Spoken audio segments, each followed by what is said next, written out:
بسم اللہ الرحمن الرحیم۔ السلام علیکم۔ قرآن کریم میں اللہ تبارک و تعالیٰ فرماتا ہے کہ ہر نفس کو موت کا مزہ چکھنا ہے، یعنی کائنات کے ہر جاندار کے لیے اللہ پاک نے موت کا وقت اور جگہ متعین کر رکھی ہے اور اس سے کسی کو چھٹکارا نہ ملے گا اور نہ ہی کوئی اس سے بھاگ سکے گا۔ اسی لیے ابلیس شیطان کو بھی ایک دن موت آئے گی، لیکن وہ دن کون سا ہوگا؟ کون ابلیس کو موت دے گا؟ کیا شیطان کو نزع کے عالم میں تکلیف ہوگی؟ شیطان کی قبر کہاں بنائی جائے گی؟ شیطان کتنے عرصے تک موت کی نیند سویا رہے گا؟ ناظرین گرامی، آج ہم انہیں اہم سوالات کے جوابات قرآن و حدیث کی روشنی میں آپ کے سامنے بیان کریں گے۔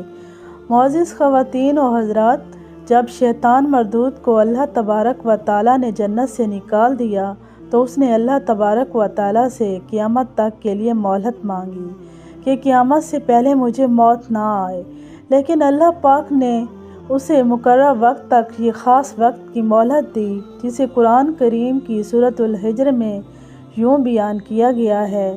اس نے کہا، اے پروردگار، لوگوں کے زندہ کیے جانے تک مجھے مہلت دے۔ اللہ تبارک و تعالیٰ نے ارشاد فرمایا، تجھے مہلت دی جاتی ہے وقت معلوم تک۔ ناظرین گرامی، وقت معلوم کو مفسرین نے اس وقت تک کے لیے لکھا ہے جب حضرت اسرافیل علیہ السلام پہلی دفعہ سور پھونکیں گے۔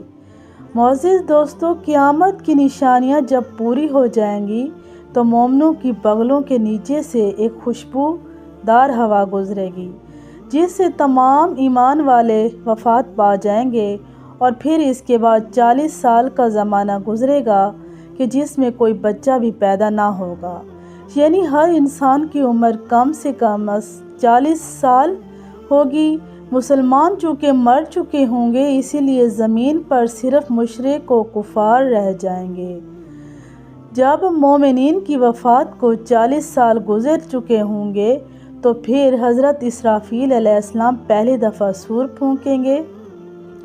شروع میں اس کی آواز نہایت کم ہوگی کہ لوگ کان لگا لگا کر سنیں گے، پھر یہ بڑھتی بڑھتی اس قدر زیادہ ہو جائے گی کہ کانوں کے پردے پھٹ جائیں گے، ان کے نتنوں سے پیپ بہنا شروع ہو جائے گی اور لوگ مر جائیں گے۔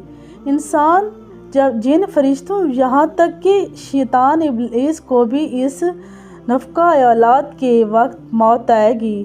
اس کی 40 سال بعد حضرت اسرافیل علیہ السلام دوسری مرتبہ سور پھونکیں گے تو پھر تمام مردے زندہ ہو جائیں گے اور قیامت قائم ہو جائے گی اور میزان لگے گا، یعنی نفخہ اولا کے وقت ابلیس کو موت آئے گی اور نفخہ اولا اور نفخہ ثانیہ کے مابین 40 سال کا عرصہ ہوگا، اور یہ کہ ابلیس 40 سال تک مردہ رہے گا۔ معزز دوستو، آئیے اب اس بات پر روشنی ڈالتے ہیں کہ ابلیس کو موت کیسے آئے گی اور وہ 40 سال مردہ حالت میں کہاں گزارے گا۔ اس سلسلے میں حضرت کعب احبار رضی اللہ تعالیٰ عنہ کی مشہور روایات پیش کرتے ہیں۔ حضرت کعب بن احبار رضی اللہ تعالیٰ عنہ ارشاد فرماتے ہیں کہ جب اول بشر یعنی حضرت آدم علیہ السلام کی وفات کا وقت آیا تو وہ پریشان ہو گئے اور اللہ تبارک و تعالیٰ سے عرض گزار ہوئے، اے اللہ، میری موت سے میرا ازلی دشمن خوش ہوگا، کیونکہ میں مرنے والا ہوں اور وہ قیامت تک زندہ رہے گا۔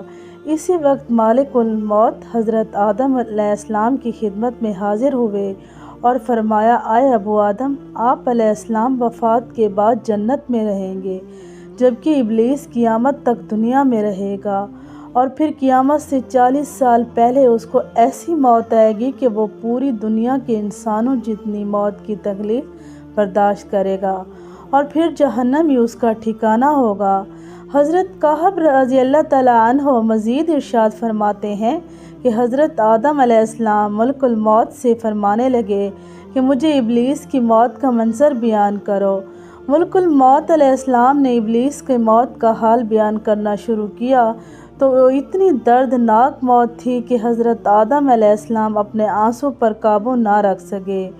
لوگ حضرت کعب احبار رضی اللہ تعالیٰ عنہ سے عرض کرنے لگے، ہمیں بھی ابلیس کی موت کا کچھ منظر بیان کریں۔ لوگوں کی بے جا فرمائش پر حضرت کعب رضی اللہ تعالیٰ عنہ ابلیس کی موت کا منظر یوں بیان فرماتے ہیں، اللہ تبارک و تعالیٰ ملک الموت سے فرمائے گا، میرے غضب اور غصے کا لباس پہن کر جاؤ، ابلیس کی روح قبض کرو اور ابلیس سے تمام انسانوں اور جنوں سے زیادہ سختی کرنا۔ جب ملک الموت علیہ السلام غضب و غصے سے برتر موت کے فرشتوں کے ساتھ ابلیس کی روح کو قبض کرنے آئیں گے تو جو بھی آسمان اور زمین میں سے ان کو دیکھ لے گا وہ فوراً ہی مر جائے گا۔ جب ملک الموت علیہ السلام ابلیس کے پاس پہنچیں گے تو وہ دھاڑے مار مار کر روئے گا۔ پھر شیطان کو موت کی تکلیف دی جائے گی جو کہ ساری مخلوق کی تکلیف سے بھی زیادہ ہوگی۔ ابلیس گھبرا کر مشرق کی جانب بھاگے گا تو کبھی مغرب کی جانب، لیکن ہر طرف اپنے سامنے ملک الموت علیہ السلام کو پائے گا۔